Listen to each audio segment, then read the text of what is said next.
for Patrick Allen. Maybe. Gets it! And here's Machuga.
First up, the cheetah, the shortest pattern at 36 feet.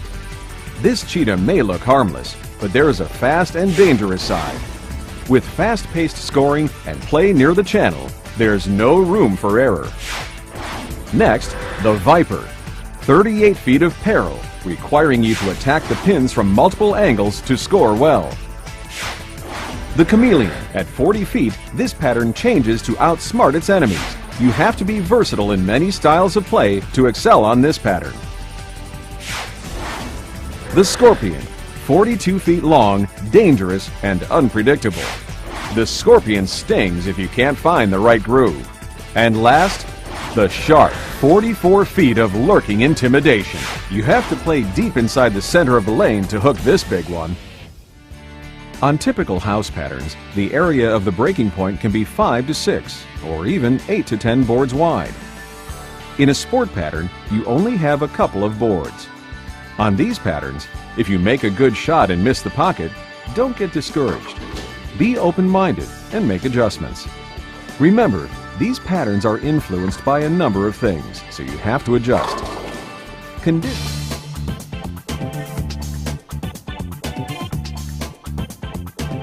The commonly used terms to define each are power player, tweener, and stroker. Typically have rev rates of 370 RPMs or more, and typically start further inside. 7 tour titles, one of them a major. He won the 2000 U.S. Open.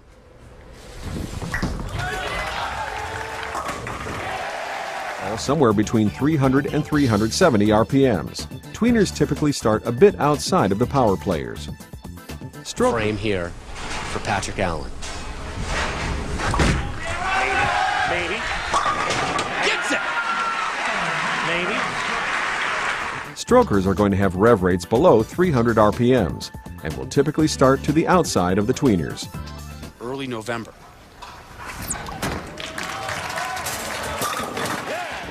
A common mistake, if your ball is not hooking, is to put more revolutions on it.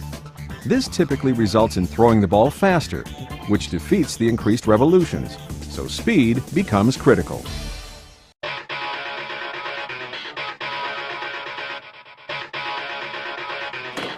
One misconception about sport leagues is that you need a lot of different equipment to compete effectively. Actually, you can do well with 2 or 3 balls on all 5 patterns, especially if you are bowling in leagues at the same center. There are 3 common types of bowling balls. The first 2 are reactive balls, and the third are particle balls. Of the reactives, there are solid reactive balls, which come both shiny and dull, and pearl reactive balls. Shiny will go longer and hook harder, while dull will hook earlier and in an arc. Reactive balls come in 2 types, aggressive reactive and moderate reactive, meaning they have covers of varying degrees of strength. Aggressive will hook more abruptly and still hook in heavier oil, while moderate will react less. The third type of ball commonly used is a particle bowling ball.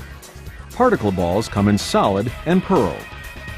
Particle balls typically have a smoother reaction, meaning they will start to hook sooner and hook more consistently, You use them for more control.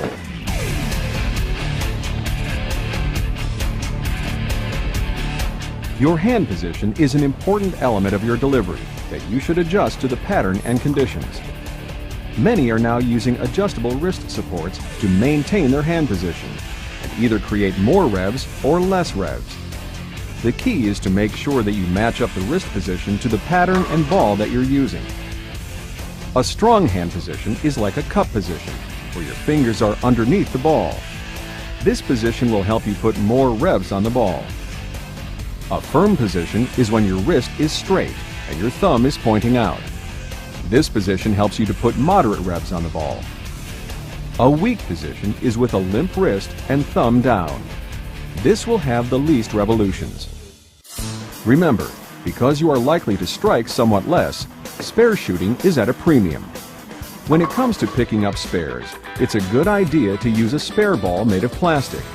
A ball that you know is going to go straight on almost any lane condition. This helps mask any inconsistencies in your release.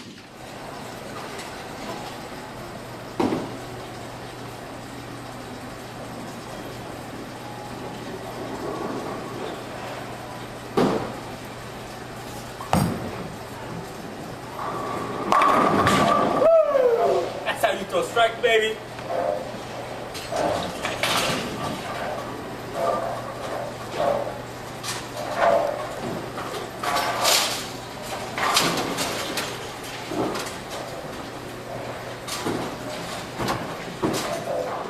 To help you learn more about each pattern and how to play them, watch the pattern videos at pbaexperience.org.